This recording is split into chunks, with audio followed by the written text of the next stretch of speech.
Open the meeting with the Pledge of Allegiance.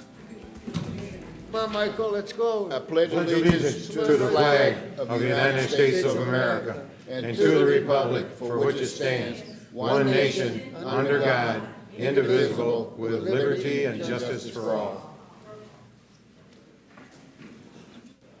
Totally different. We're scheduled to have a presentation by the newly appointed superintendent, but she's running late. But we do have a Miss Tiffany Tilley. She's the coalition director for the Southfield Community Anti-Drug Coalition. She will make a slight presentation to us. Miss Tilley.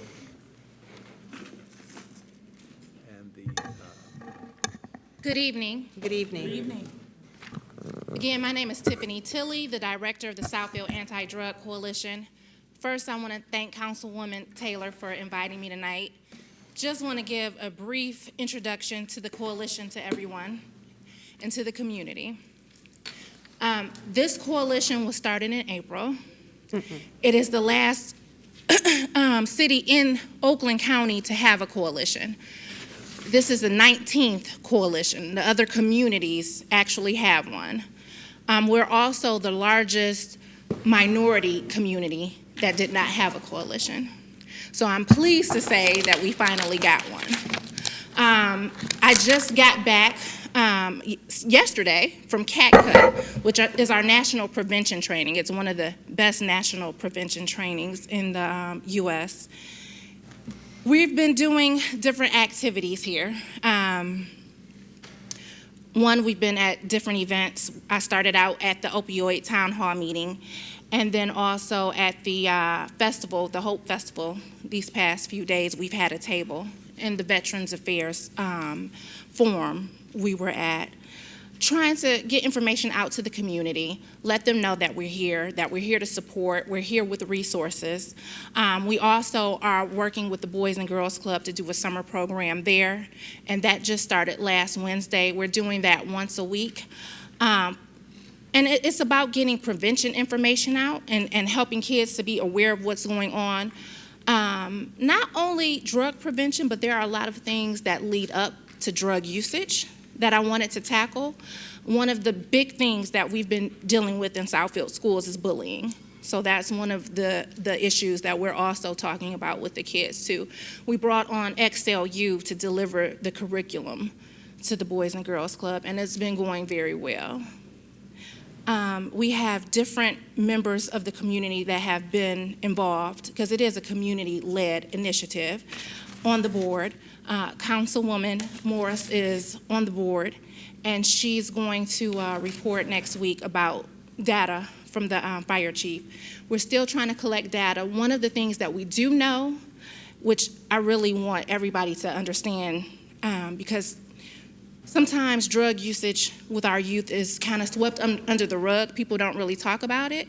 So I really want to understand people to understand what's going on in our community. And there are enough opiates that are sold and prescribed in Southfield in 2016. There were enough to go around to every man, woman, and child. We had 12 overdoses. People died from using opiates. So it's important that we get this information out and that everybody is involved. So I am inviting everybody to reach out, to be a part of this. We are housed inside the Easter Seals building. Easter Seals is our fiduciary, and it's on the 9 Mile and Lasser campus. We will be working with our youth. We are primarily concerned about middle school age children, high school age children, and young adults up to 21. So again, it's prevention, awareness, and resources. So we are looking for others to be on our advisory board, and we are looking for 12 sectors. That includes healthcare, educators, elected officials, parents, and youth as well.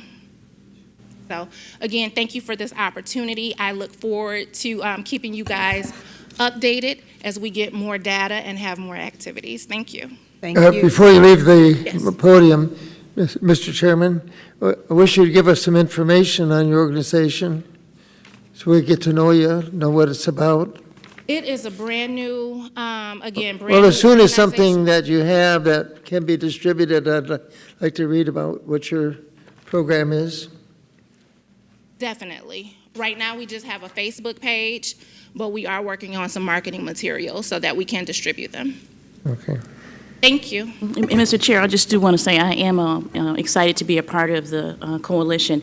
But Tiffany, I know tonight the new superintendent of the school district is going to be here. I don't know if you've had an opportunity to speak with her to get her on board. So if you haven't, this will be a good time to speak with her. We have put in a request, and her assistant actually called back today.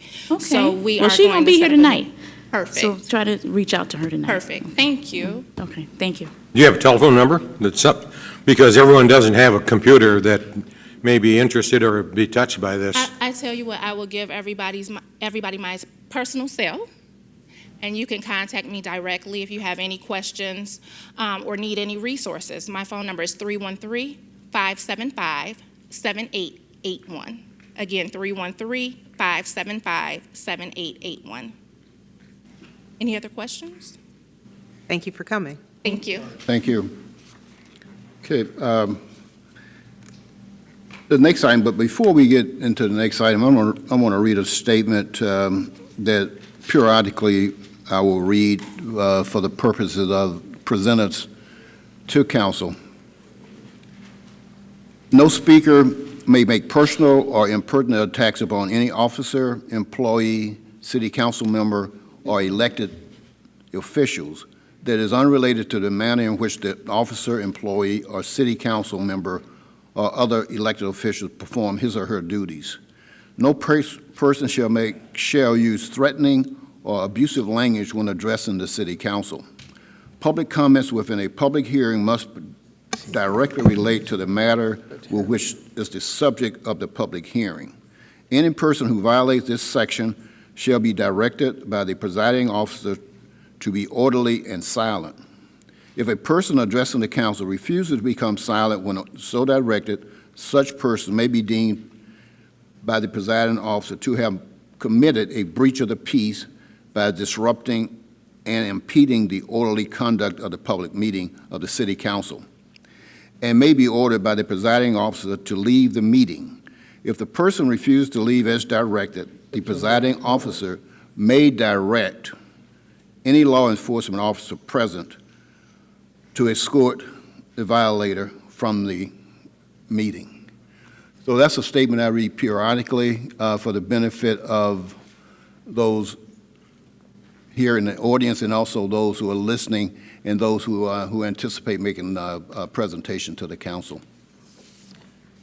Seeing that, I just noticed that the superintendent arrived, and I asked her to be present and to make a presentation to the council, and also make a presentation to our listening audience here in the city of Southfield. Her name is Dr. Jennifer Martin Green. I'll just give a little brief overview, and then she will obviously make her presentation. Dr. Green has over 23 years of experience in public education as a classroom teacher, administrative curriculum coordinator, assistant principal, assistant superintendent of education, quality, and executive director of innovation and instruction.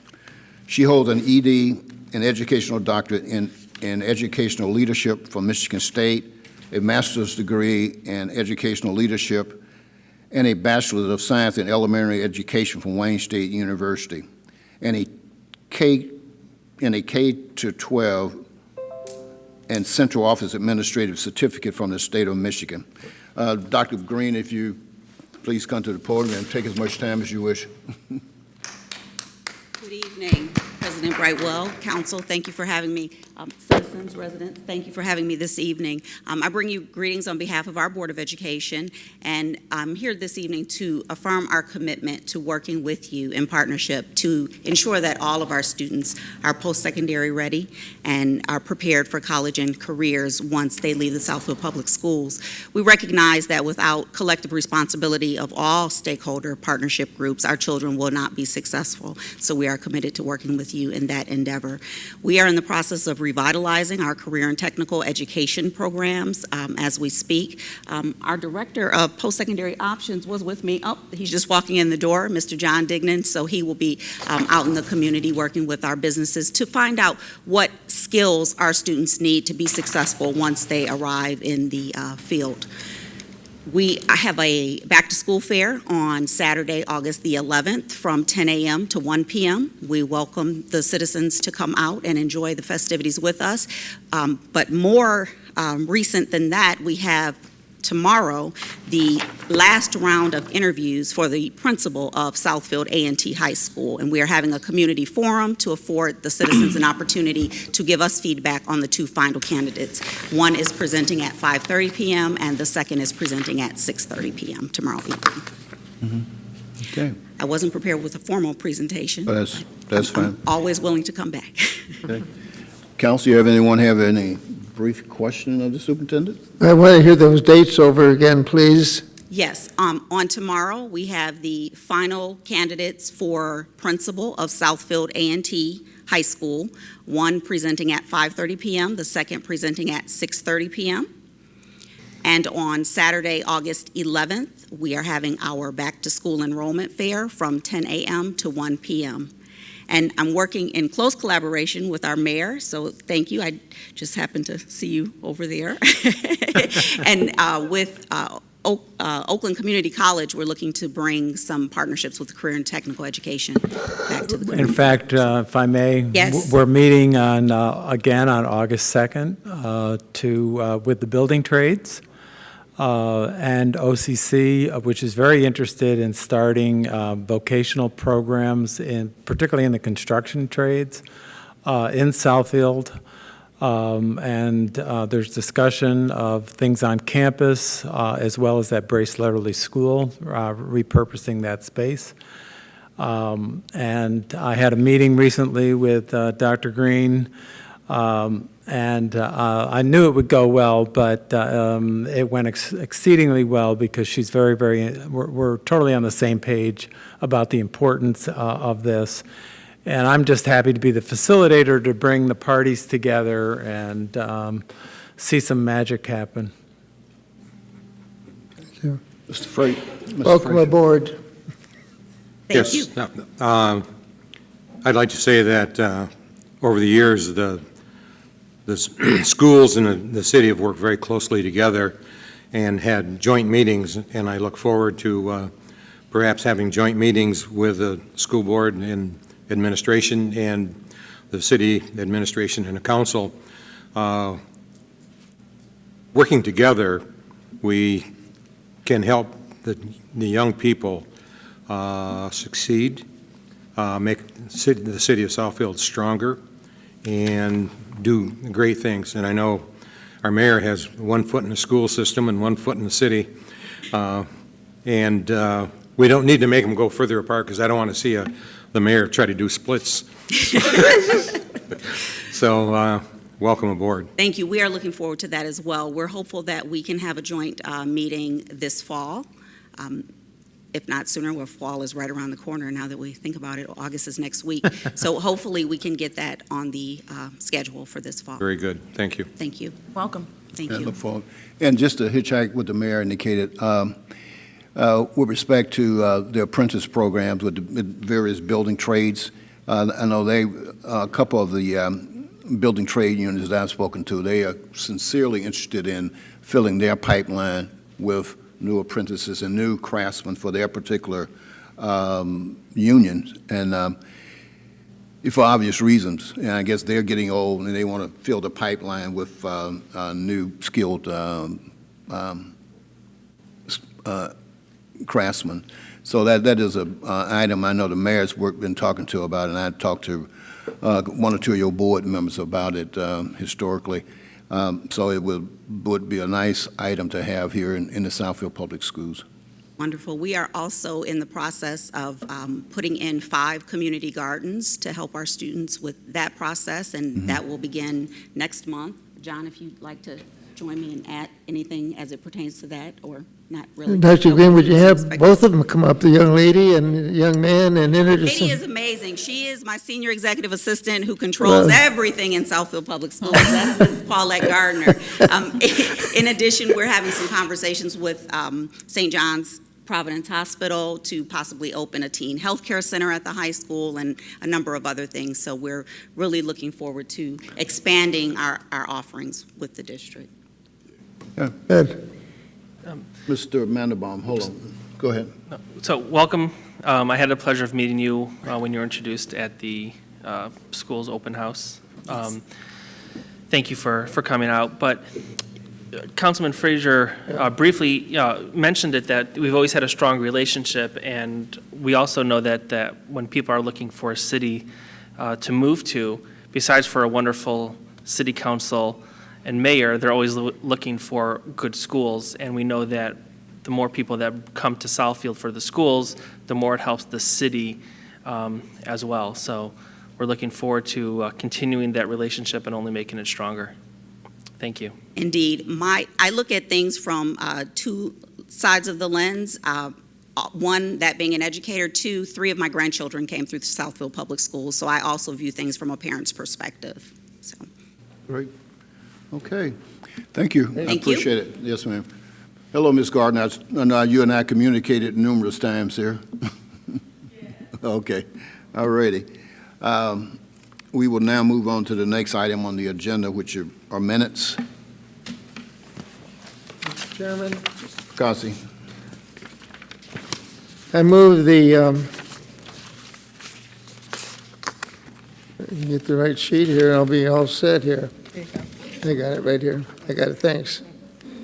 The special budget adoption meeting, that of June 18th, the regular meeting of June 18th, the regular meeting of June 25th, and the committee of the whole meeting on July 9th. Support. Moved by Mr. Fakassis, supported by Mr. Frazier, that we approve the minutes as identified. All in favor? All Oh, right, Aye. I have one correction I just noticed. On the regular meeting of June 18th, page 6, about halfway down the page, Mayor Kinson-Siver and Council President Dan Brightwell presented a joint resolution for Alzheimer's awareness. I stood in place of the Council President. Make that correction. Thank you. okay. Hearing the, can I get a amendment to the motion to accept the minutes as amended? I move that we amend the regular meeting minutes of June 18th to reflect that the President Pro Tem, Mr. Mandelbaum, was part of the presentation of the joint resolution. Support. Moved by Mr. Frazier and supported by Ms. Morris, that we amend the meeting minutes of June 18th, 2018. All in favor? Aye. Aye. Opposed? The ayes have it. The meeting minutes are approved. We will now move into the consent agenda.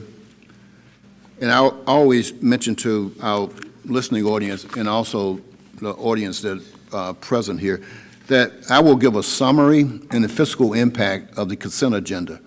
But there's a lot of data there, and I will only just hit the highlights. And if you want to, you should really go into the city clerk's website and look under the council meeting minutes, council agenda, and then you will see the full package of the items that I'm going to read, because if I read everything, we will be here much longer than we need to be.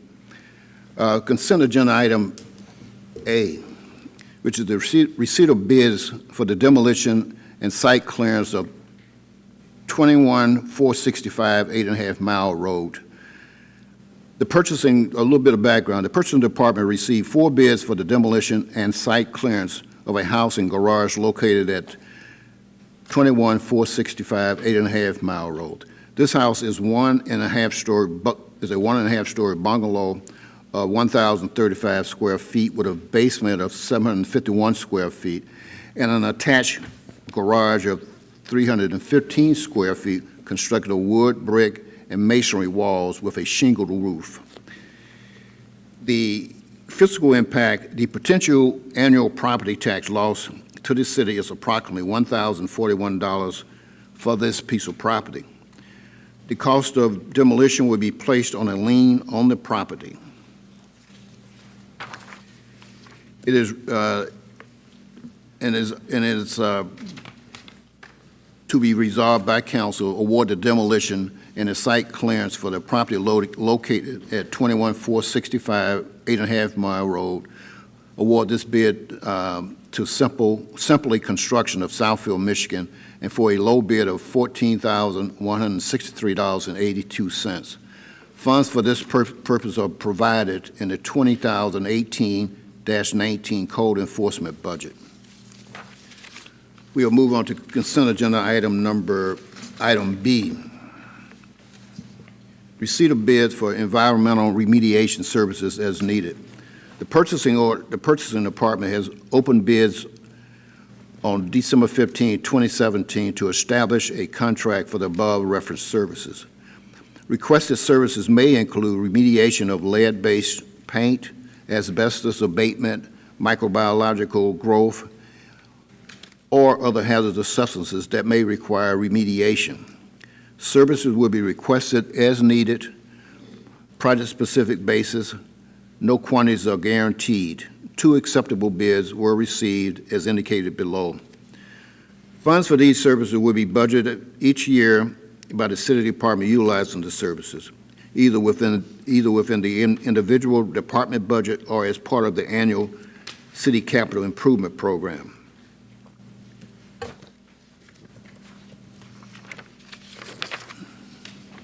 The City Council, it has been requested that the City Council authorize the mayor and clerk to execute a contract after review and approval by the city attorney for environmental remediation services with Global Green Services Group of Dearborn Heights and the TSP LLC of Redford.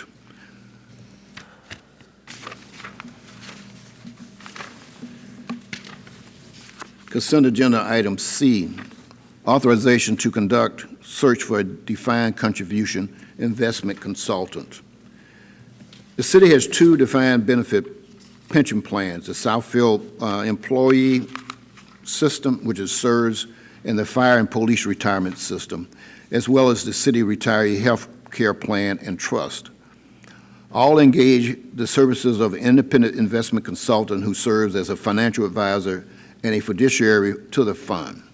The city has several defined contribution funds, which have been growing in recent years. The city uses 2 firms referred to as record keepers for the defined contribution plan. Those firms are T. Rowe Price and ICMA-RC. Recently, it has become the best practice to engage an independent investment consultant for defined contribution plans to ensure that the record keepers are performing their duties in accordance with the plan and IRS provisions. Therefore, we request authorization to conduct a research for proposal for the defined contribution plan investment consulting services. Consent agenda item D. Proposed sale of non-billable parcels on Magnolia Parkway. On January 29, 2018, council authorized the sale of several non-billable lots to adjacent property owners. 2 of the parcels included were parcel number 762436-304-009 and parcel number 762436-304-010.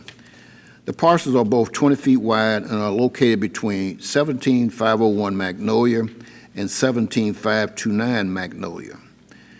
The owners of both 17505 Magnolia and 17529 Magnolia have expressed interest in purchasing the parcels closest to their homes. The city assessor has identified $2,000 as the true cash value of these lots. It is the recommendation of the city administrator that council authorize the sale of the parcels as identified to Stephen Beckham of 17529 Magnolia and the other parcel to Mr. Jeffrey Thomas of 17501 Magnolia Parkway for a cost of $2,000 each. We will now move on to consent agenda item E, receipt of proposals for Cisco SmartNet hardware and software technology infrastructure maintenance services. Background: the city has made a significant investment in the city network infrastructure for voice and data services. The purchase of Cisco SmartNet, parenthesis, hardware replacement and maintenance, close parenthesis, is to ensure proper support and timely replacement of production equipment. The previous Cisco SmartNet agreement expired on June 30, 2018.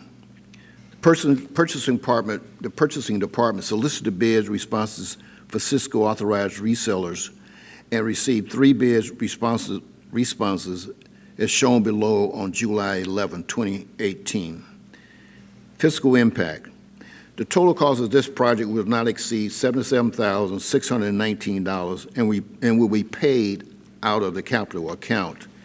It is the recommendation of our city administrator that the council approve this bid. I will move now to consent agenda item F. It's another Cisco item. Cisco Unified Communication Voice Licensing True-Up. On April 30, 2018, your honorable body awarded a bid for receipt of proposal for Cisco switches and voice routers, technology infrastructure upgrade, and enhancement services. This bid included 3 components. 1, the hazardous replacement plus professional services. Item 2, Cisco voice hardware replacement and software upgrades. And item 3, software updates for Cisco hardware. The above services were awarded to Sentinel Technologies of Ann Arbor. During the project discovery phase, it was discovered that the city had lapsed on its voice coverage and support ended July 31, 2017. Because of this finding, voice services could not be added to the previous Cisco SmartNet council item. In an effort to execute the best possible solution for the city to obtain voice licensing and support for 1,000 telephones, voicemail upgrade and patches, Cisco Direct has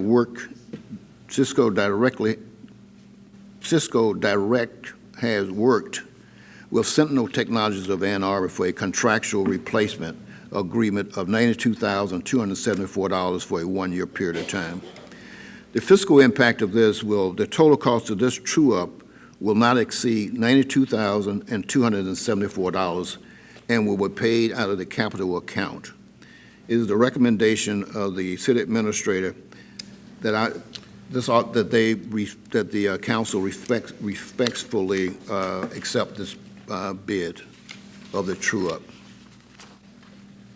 Consent agenda item G, receipt of bid for tree trimming and removal services. Background: the purchasing department opened bids on May 18, 2018 for local companies to provide tree trimming and removal services for city operations and for residents addressing tree hazards. The fiscal impact: expenditures under this contract are expected to be approximately $180,000 annually for city operations. Funds are provided in the 2018-2019 forestry budget for this purpose and will be requested in future budgets. This is requested by the city administrator that they respectfully recommend that council award the contract to Michigan Property Network of Highland, Michigan, based on an hourly rate and the unit prices offered for lots 1 and 2. This company has performed these services for the city very well for many years. Consent agenda item H. The Oakland County Information Technology Services Interlocal Agreement. Background: the city currently maintains information technology services interlocal agreement with Oakland County for the use of OakNet and the Courts and Law Enforcement Management Information Systems, CLEMIS. Oakland County is expanding its IT services by making the following new and geographic information systems available to the city. This is the new services that are being made available to the city. The first one is called ArcGIS, that's ARCGIS, which is a data sharing and picture metric.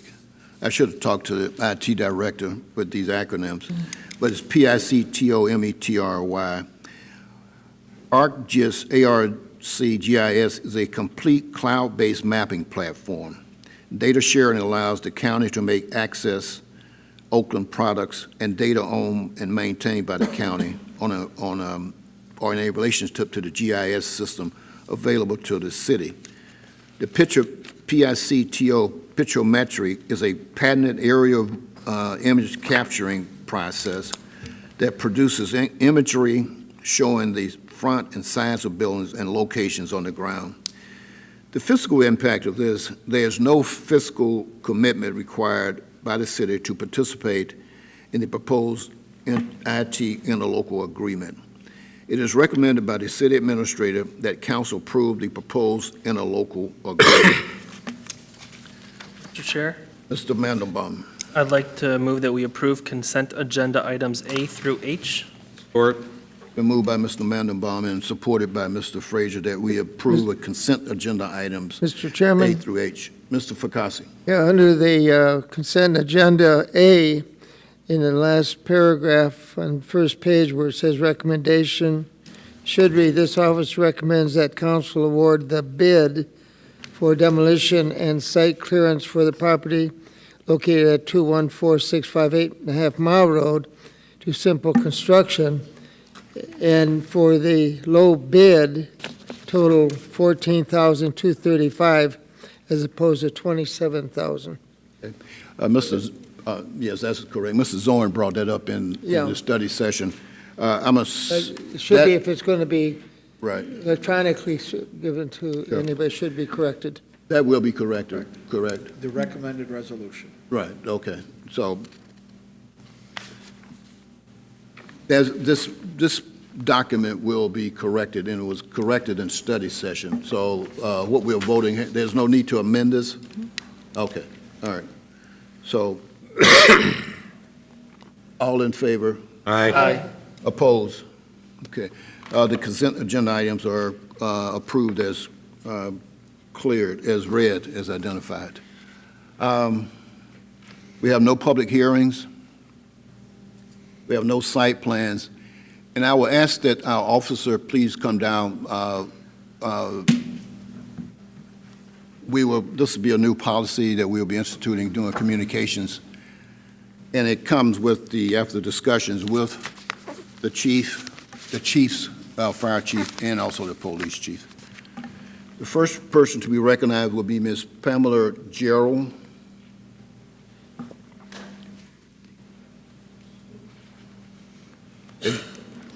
And as everyone be aware, you will have 3 minutes to make your presentation. Good evening, residents at home and residents that are in the auditorium. Pamela Gerald, P.O. Box 155, Southfield, Michigan, 48037-0155. My telephone number is 248-346-0439, and you definitely know how to get in touch with me. I know that whenever there's a campaign, campaigns can be very nasty. They can be grueling. People can be malicious, biased, and all of those negative words. We have a political slasher on the loose in the city of Southfield. This is what happens when you got a strong sign game and you're running your race. Who would do this? It took a lot of time to cut this sign. I know where it was at because I put the signs out. Here's another sign that's damaged. Who would take the time to do this? This is the work of a person scorned, a person angry, a person jealous, and a person that says, this girl is running a damn good race. Now, whoever you are that's out there damaging the signs, you're going to be seen by some of these cameras at some of these businesses. And don't be surprised if I do a Freedom of Information Act or a FOIA request to try to get that footage. But do not be nasty, be dirty, run your race, tell your volunteers that people's signs are off limits. And I believe, is it a misdemeanor when you touch someone else's signs?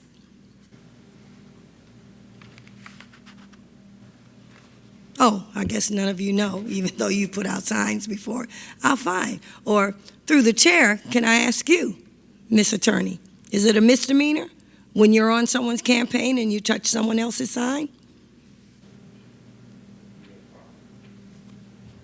If council would like me to respond, I certainly would. You can respond if you wish. If it's, if you feel comfortable responding to that. Sure. I mean, it potentially could be a malicious destruction of property. Thank you. I wanted that on the official record and on the council minutes. So whoever you are, and you know who you are, just remember that God don't like ugly, and he's not crazy about beauty. It's the heart. And if anybody wants to ask me any questions, you can. And I also wanted to acknowledge a very good friend of mine that's in the audience. I want you to remember his name. His name is Jake Cunningham, and he's going to be a candidate for Oakland County Circuit Court. Thank you. Next item, next person to be recognized is Mr. Mullen.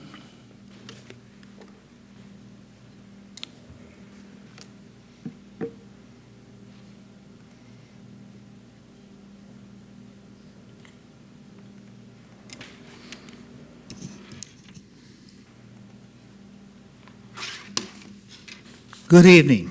Good evening. My name is Gerard Mullen, Southfield Citizens Oversight Committee, Post Office Box 155, Southfield, Michigan 48037.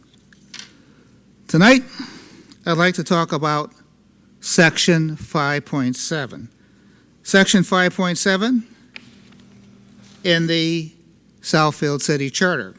5.7 is entitled Powers and Duties of the Clerk. I'd like to address the last sentence in Section 5.7, sentence L, and I quote, "He shall perform such other duties as are required of him by state or federal law, this charter and the council or the ordinances of the city."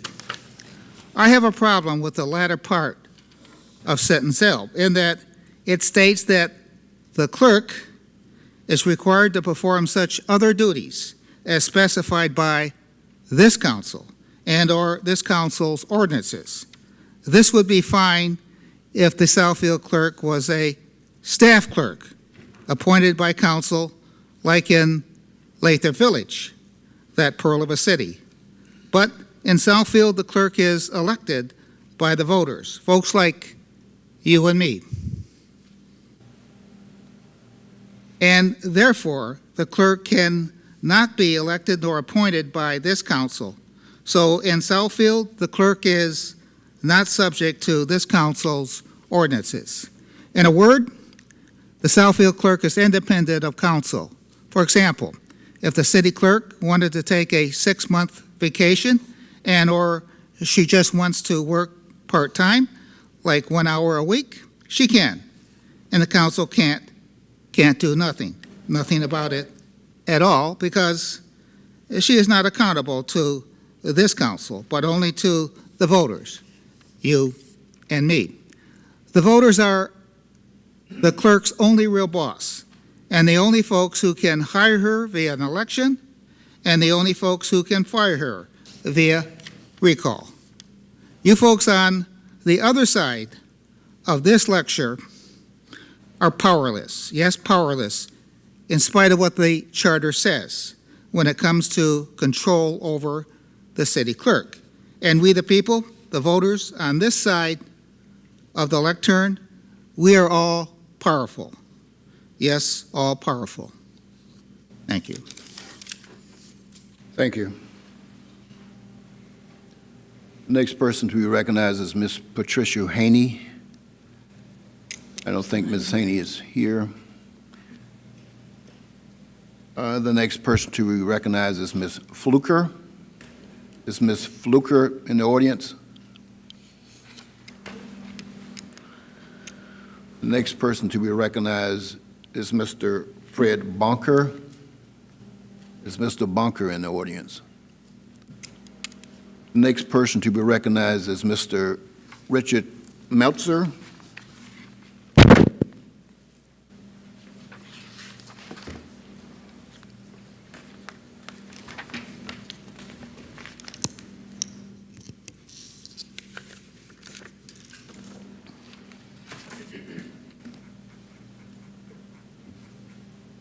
Good evening. I'm here to speak about the new telecommunications technology called 5G, or small cell networks, and how the regulatory structure governing its rollout will victimize Southfield, a city all too familiar with victimization, having been stripped of local control before by the DEQ. If the powerful telecom companies get their way, local control will again be discarded in the 5G deployment.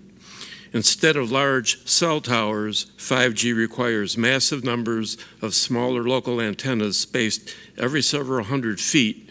Many new poles may be erected, some accommodating equipment the size of small refrigerators mounted up high or sometimes positioned on the ground in the easement close to a residence.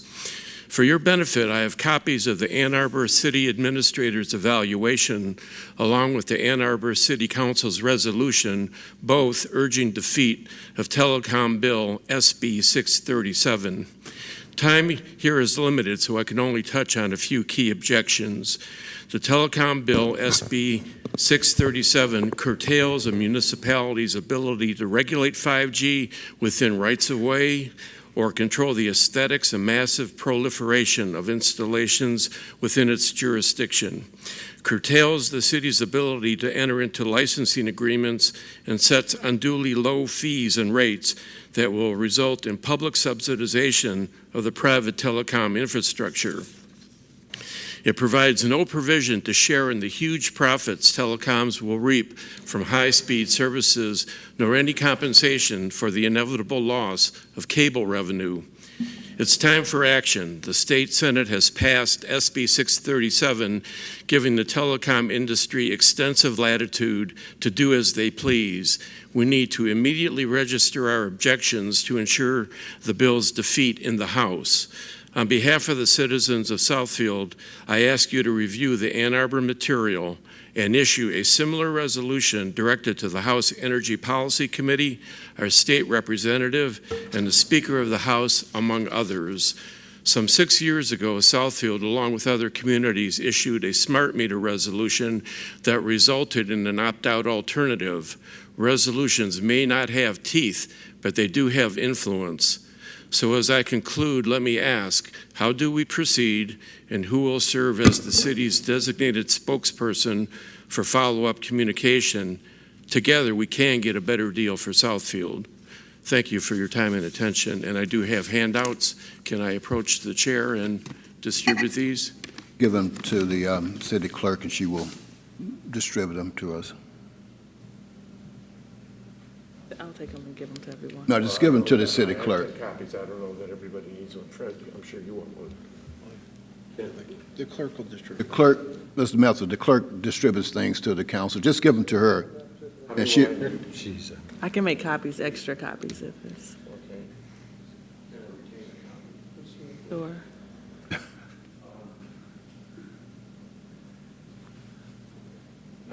Thank you. Okay, all right. Any feedback from me as to how we proceed? Do we proceed? Years ago, when we did the other resolution, I was told that it was going to be delegated to a subcommittee. I mean, I got considerable. This is out of protocol. Okay, well, we had to discuss that. We weren't here the last time, so this had to be Some discussed of with you this were. council. Legislative.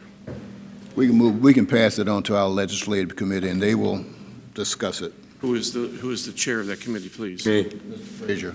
Can we talk at some future date? Pardon? Can we talk at some future date? Sure.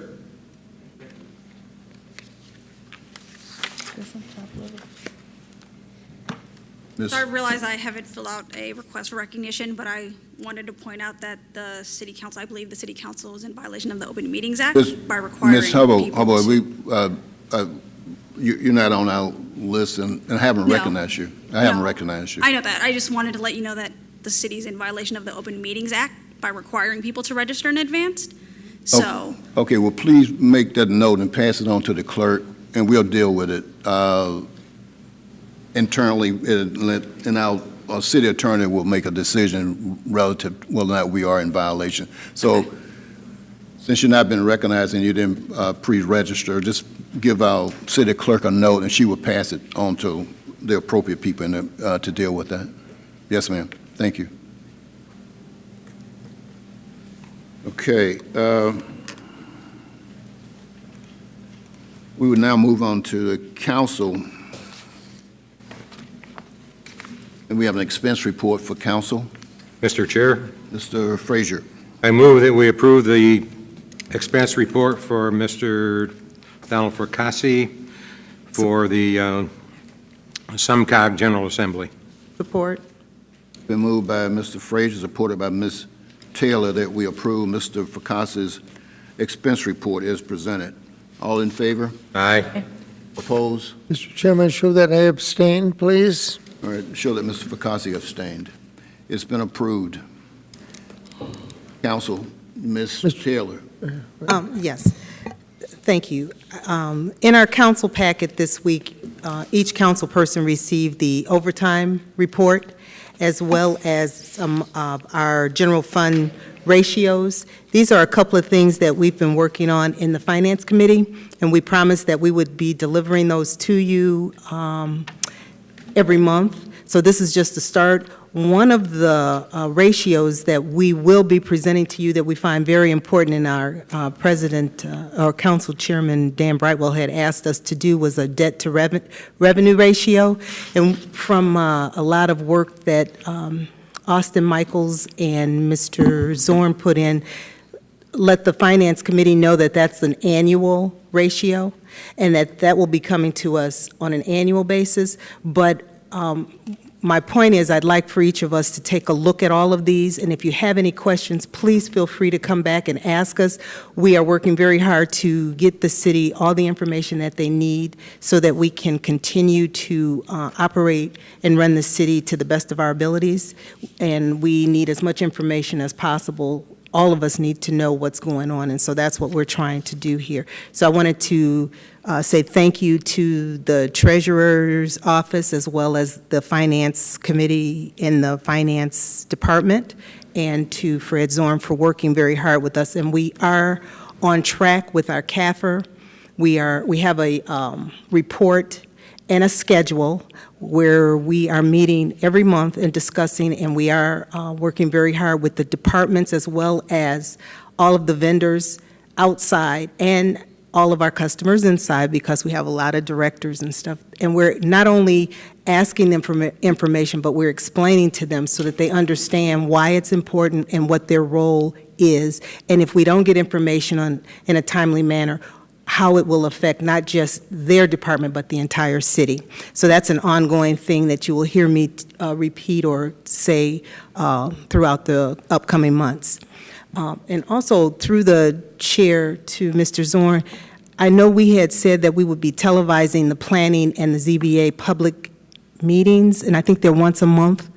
And I know you started an email, but I haven't heard anything else from that. Can you, because a lot of the my residents are asking me now, when will they be able to see some of those meetings, and I'm not sure what to tell them.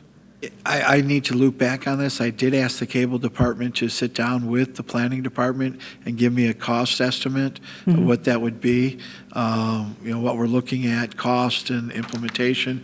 And in that same communication, I also pointed out that unfortunately, the cable franchises will be doing a step-down decrease. So I asked that some future projections from the department incorporate the decline in revenues that they may see. I will loop back and check the status of that. Thank you. Mrs. Morris. I'd like to make an announcement. The City of Southfield, the Neighborhood Services Committee, is in its third year of partnership with Habitat for Humanity in sponsoring its Rock the Block program. And Rock the Block is coming up. We've added a new neighborhood this year, Southwest Evergreen area. It's 8 to 9 mile Lasser to Evergreen. And for those of you that don't know, Rock the Block is a program for Southfield residents that assists with minor home repairs, gutter cleanouts, landscaping improvements. And so we're going to be doing the Southwest Evergreen area August 1st and 2nd, and then the Bonnie Acres neighborhood September 11th and 12th. And if anybody is interested in that program, please call 248-338-1843. There's information on the City of Southfield's website, I believe our cable channel as well, or you could visit habitatoakland.org for more information. Thank you. Mr. Fakasi. Yes, through the chair to the city administrator, I want to thank those who worked to get the sidewalk on a Bermuda Lane. It looks great. And I want to thank Farber School if they did anything to make that happen. I want to thank them very much.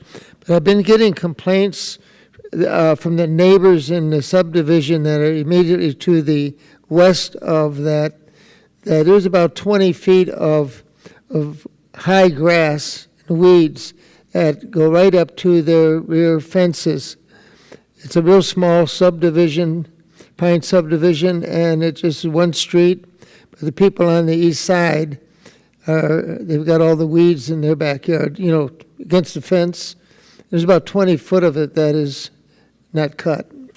We will pass that on to code. Mr. Mandelbaum. Yes, I wanted to thank the Parks and Rec Department for a wonderful rhythm and rhyme concert this past Saturday that they put in the pavilion. It was well attended, and we're going to be having another 2-day Jazz Fest coming up in August. There's flyers and details. You've probably even seen a couple billboards for that. But also the Parks and Rec Department has gazebo concerts every Tuesday from 7 to 8:30 at the Berg Historical Park. They're also very well attended. You have to bring your own lawn chair, but it's well worth the trip. And then, as many people are picking up the sport of golf, our Beechwoods, the Beechwoods Golf Center has a number of clinics to help you with your game, and also special deals on Tuesdays, Wednesdays, and Fridays. There's different deals going on. There's different practice sessions that they have with our PGA trainer there. So feel free to go to the Beechwoods golf course and driving range, and you can get your game up to par. Other than that, thank you very much, and have a good evening. Okay, as a former veteran,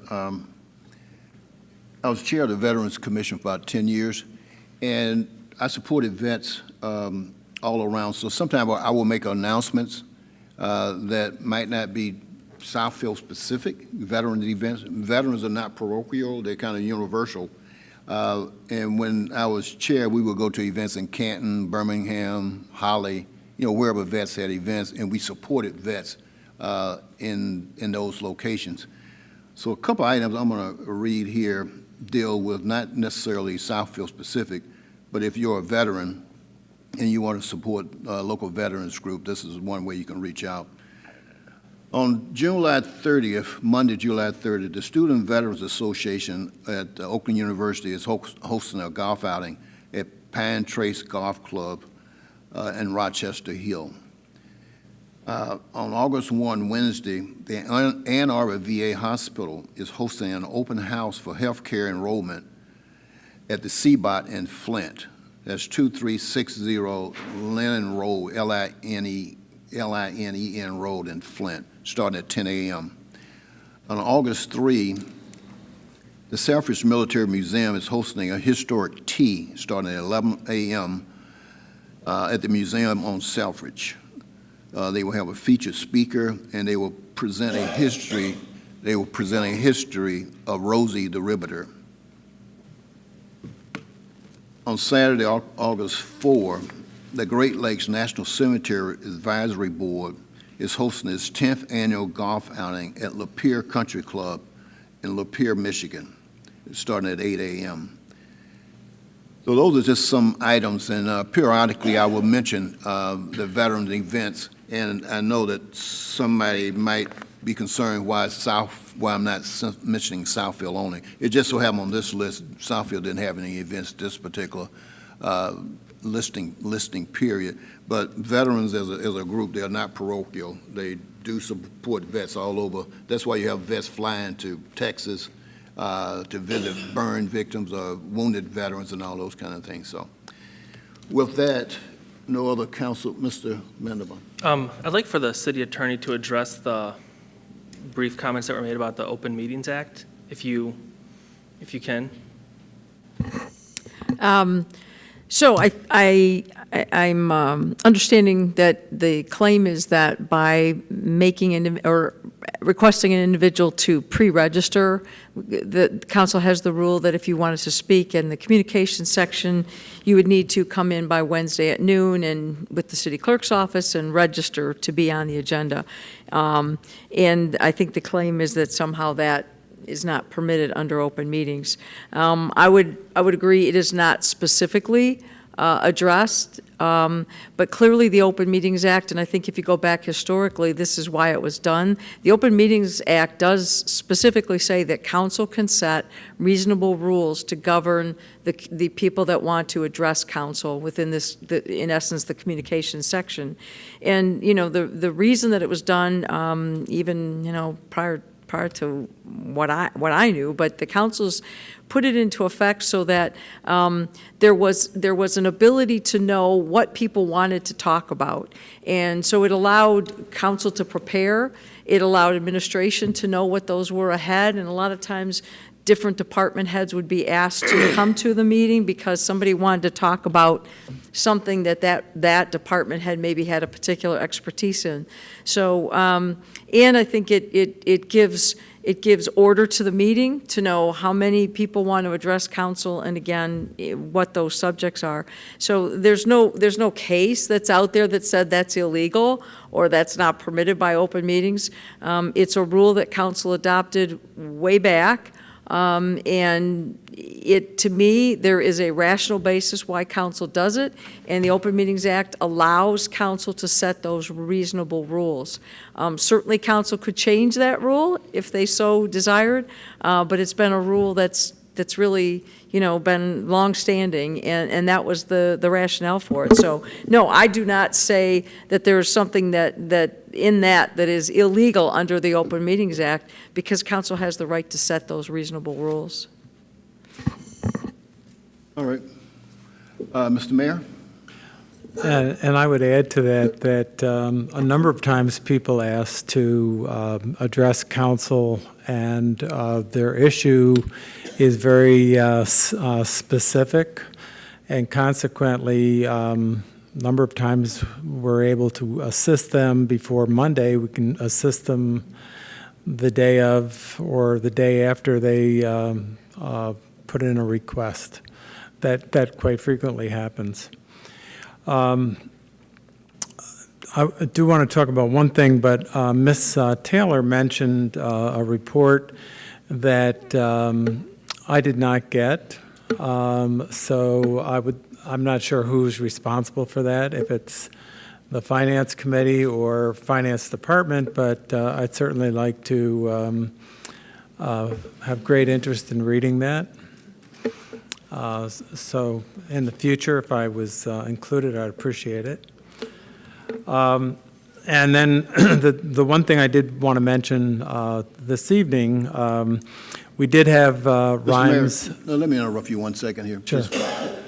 Ms. Chair, would you please put the sign down? This is not a political campaign. Please place the sign out of the camera's view. Those signs that right there in front of that chair. This is not a political forum. Place the signs on the floor, please. You want to speak in a professional tone since you're on the dais? No, ma'am. Okay. I speak this way all the time. What are you trying to say? Perhaps you ought to have the officer move the sign. Oh, okay, thank you.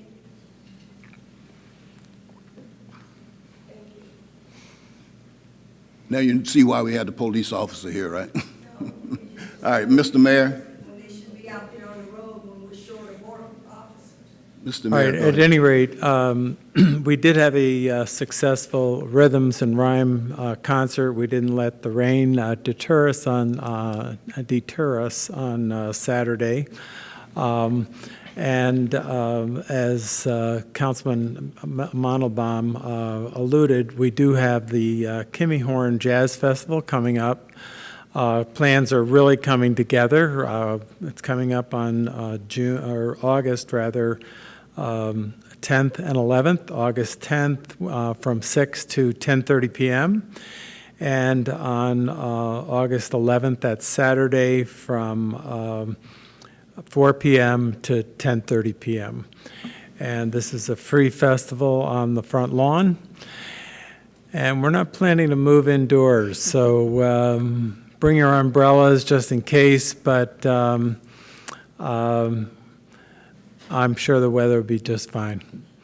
Thank you. Okay. Mr. Administrator, you have anything? Yes. I'd like to congratulate the Parks and Rec Department on a successful concert this past Saturday, the Rhythm and Rhymes concert. We had over 3,500 people in attendance throughout the course of the day. It was a joint effort between the City of Southfield, City of Oak Park, and the Oakland County Parks and Rec Department. To my knowledge, that's a recent new development where you have three entities coming together to make a big event like that. And I would like to see us have more collaborative, cooperative efforts in the future to make those types of events happen. I want to let the council and the public know that our police chief, Eric Hawkins, has resigned. His final date has not been determined. In addition to our police chief resigning, our information technology director has also rendered her resignation with an effective date of August 3rd. At the appropriate time, I will make recommendations relative to acting. We're very fortunate within our police department that we have two outstanding deputy chiefs for succession planning. And Ms. Lowry has also built a very solid IT group that has far more bench strength than we realize. While there may not be a formal deputy, there is a person, possibly two people, who could step in to that position. So we'll be weighing that.